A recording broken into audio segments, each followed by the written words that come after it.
We'll get those suckers! It took me a couple of days to track the Daltons down. They can't get away with this! And in that time, a whole posse of local vigilantes offered to lend a hand. We'll track them to the ends of the earth. They seemed as determined as me to find those outlaws. But as we headed into those swamps, it was like I had my own private army. There was no way those boys were getting away this time.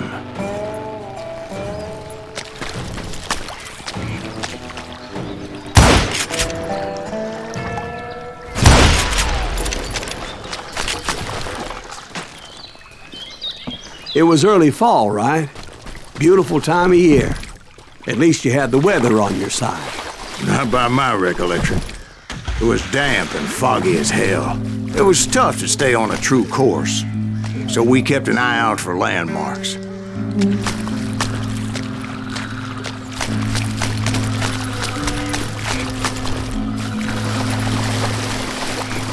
It was autumn. The maple trees were in full color, red as blood.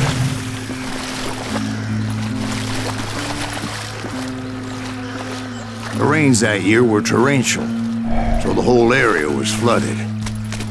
The vigilantes had spread out wide, and pretty soon I couldn't see anybody. Bury them in the swamp! Plant them where they stand! Except for some bitches ahead of me wanted to do me harm, so I had to face them alone. I wondered why my compatriots didn't come running when they heard the shots.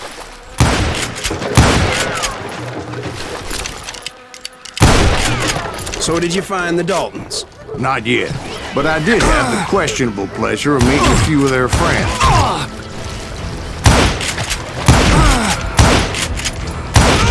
It's almost as good as me.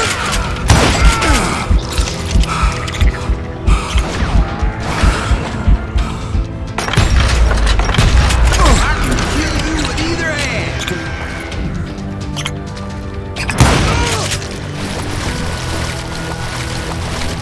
The boys had established quite a reputation by that time, so they attracted all manner of riffraff to their cause.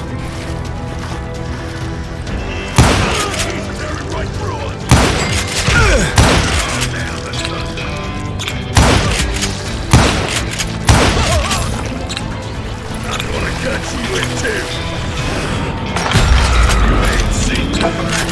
Point being, I was under serious attack. My reinforcements was nowhere to be seen.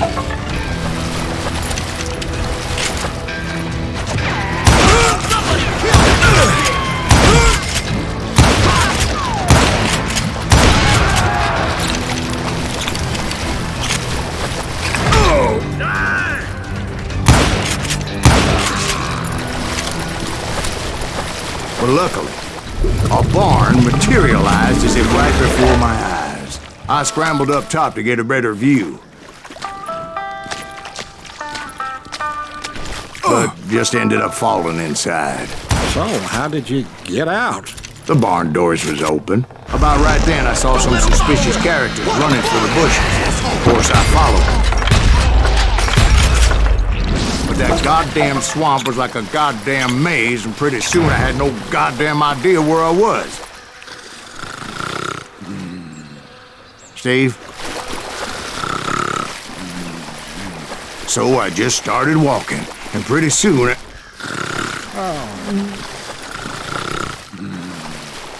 Steve? Steve! Huh? Oh, no, I'm listening. Indians surrounded me from all sides.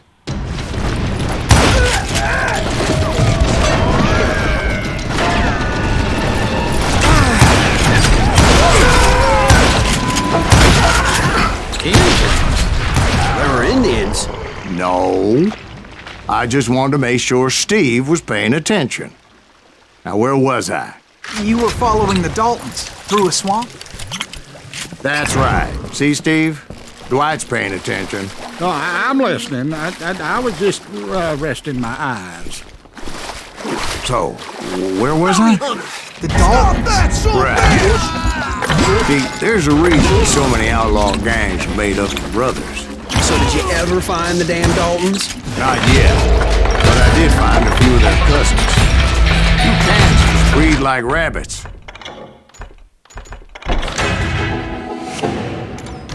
Or Smiths, or Heimhoffers, or who knows what. But hell, what's more important than family? I bet Ben knows what I'm talking about.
Those Dalton boys were out there somewhere, standing together against anyone who would threaten them.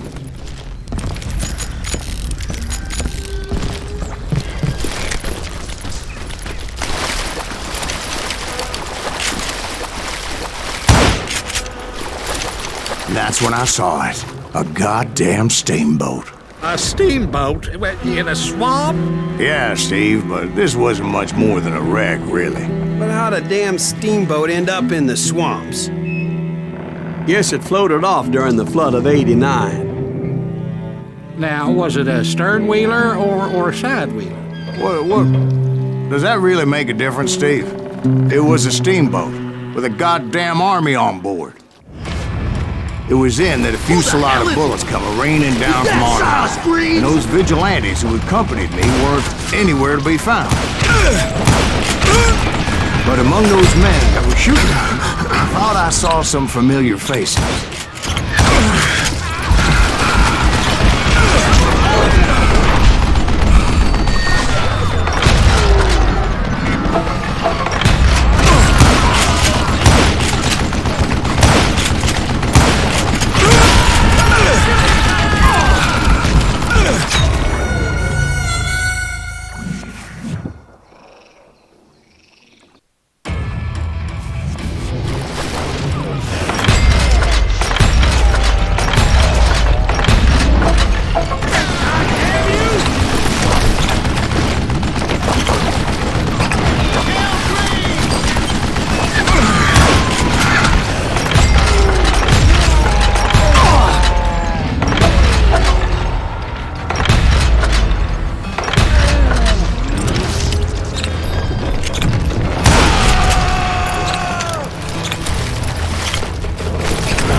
Waiting on me.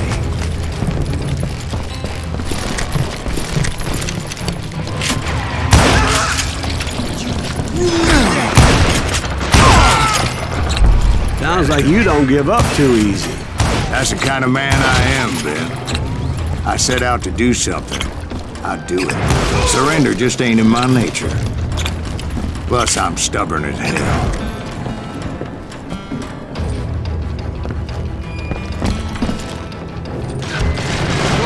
I'm gonna shoot you dead!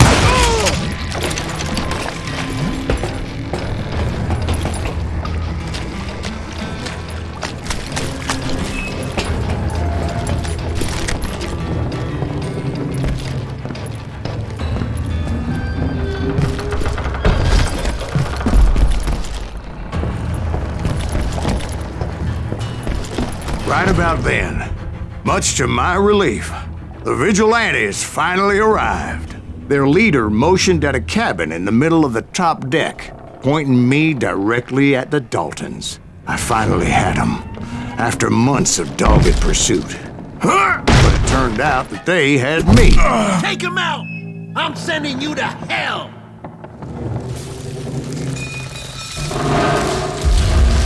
The Daltons had played me like a fiddle. After all, is it? Apparently, the vigilantes were on their damn payroll. They didn't just want to shoot me. They wanted to burn me alive. But finding my way out of a burning labyrinth proved to be quite a challenge. It was a riverboat, right? I mean, it's not like it was a goddamn ocean liner. Well, yeah, but I was in a Did you fight. hear about that ship that's gonna launch next year? Largest one in the world. They're talking about the Titanic. If you ask me, it's too blessed good. I don't think it'll even float. So anyway, Don't be stupid, Steve. They know what they're doing. They say that the Titanic is unsinkable. oh God. But getting back to that steamboat, how'd you get off it, Mr. Gривз? I took in a lot of smoke that day, so I admit my recollection might be a bit hazy. Somehow, I managed to finally disembark. It was time to settle this once and for all.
Weren't about to come at me one at a time. They were in this together. Two brothers side by side, determined to take me down. Confident that this time the odds were on their side.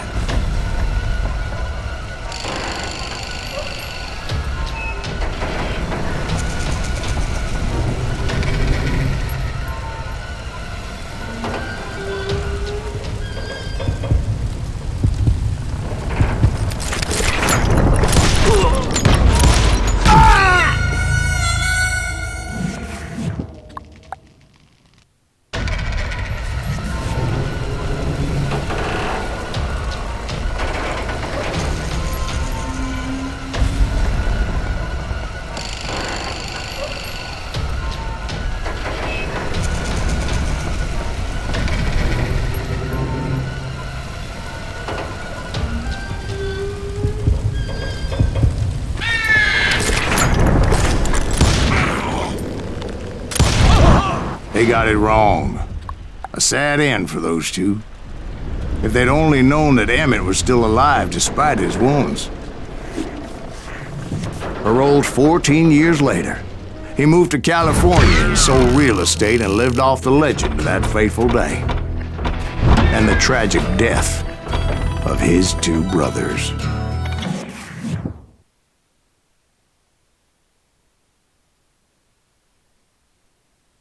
My own brothers died tragically as well, truth be told.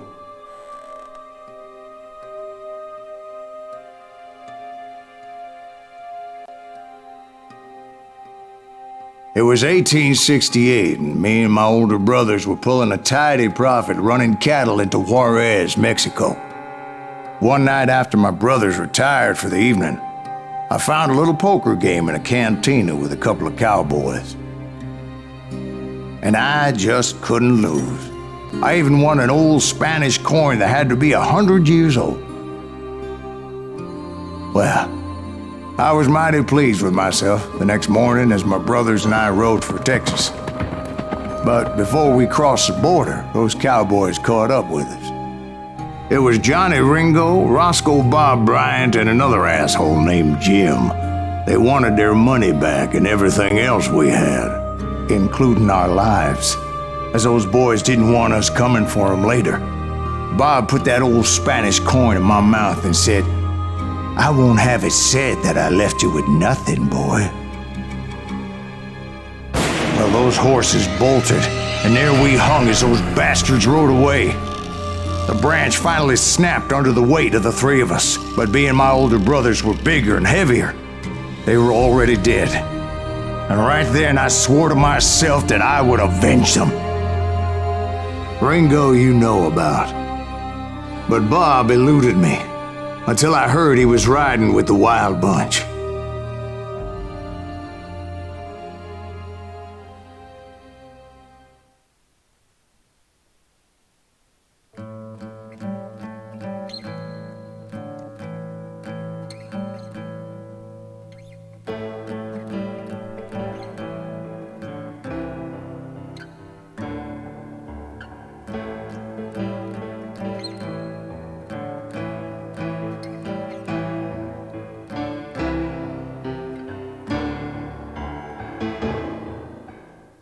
I'd been on their trail for months, ever since they left their hideout in the Bighorn Mountains.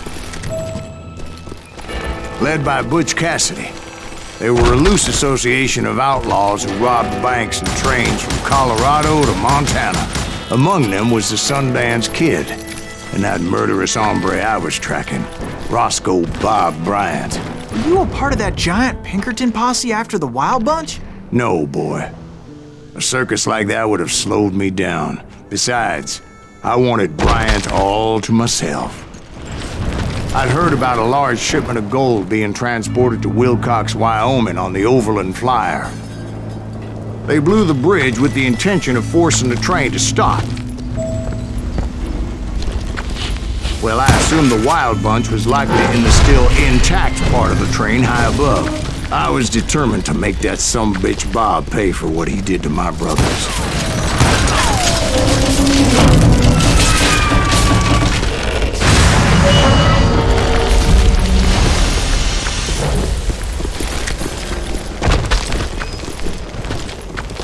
My ears are still ringing from blowing up that ridge. What'd you say? Well, I made my way off unscathed and came upon a few members of the gang and had no choice but to dispatch them.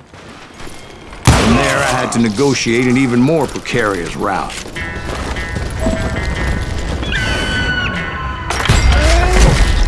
I jumped from the frying pan into the fire as the train was clearly fixing to fall. I had found the gang, but in order to find old Bob, I needed to fight my way forward past a whole passel of desperados. Outside, inside, any way I could, I made my way towards my prey. And what about the passengers?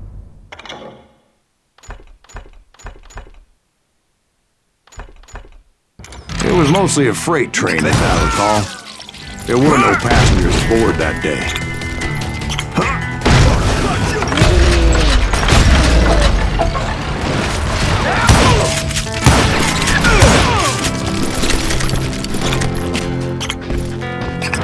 As I mentioned before, I am not fond of heights, but I was too busy dodging bullets to worry about falling to my death. Odds were I was likely to die that day anyway, so I was determined to take down as many of those bastards as I could. At times, it was like shooting ducks in a shooting gallery. The only difference is these damn ducks shot back.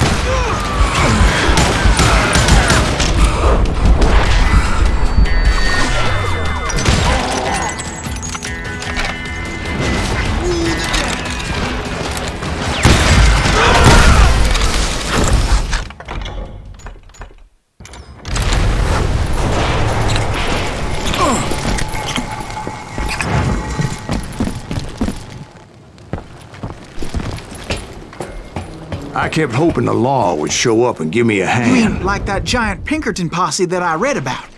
Did they come riding in, guns a-blazing to help?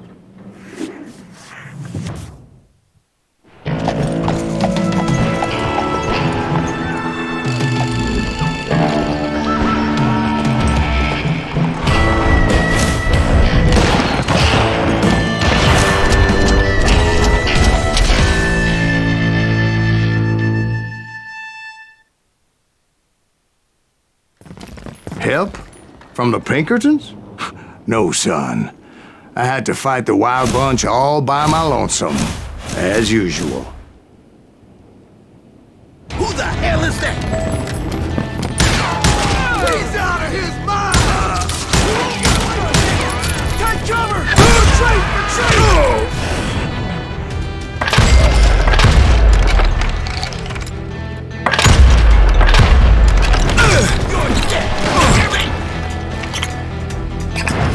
He's killing everybody!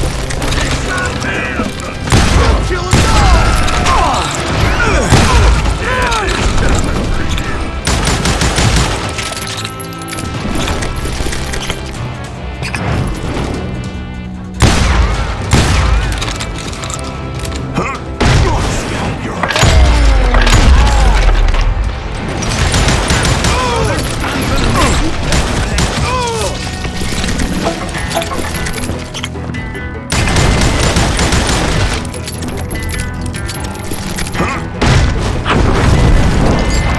My guess is those dime novels didn't portray this as it happened, did they? Only a few stragglers were left. I had to cut them down pronto if I was going to stay on old Bob's trail.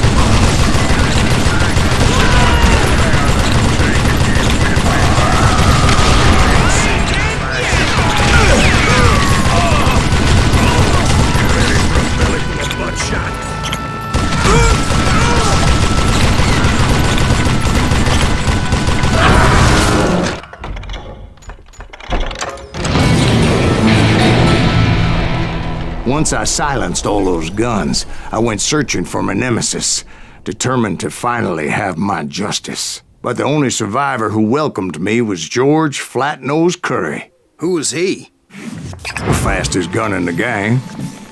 Right after Sundance, I mean. And Kid Curry, and maybe Elsie Lay. Though some folks might dispute that.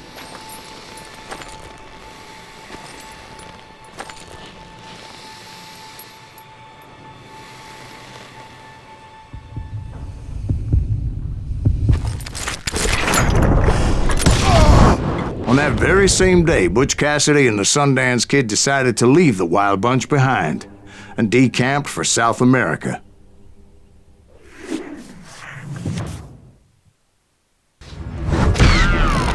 They ended up living down there for many years, but I'm sure you already know all about that.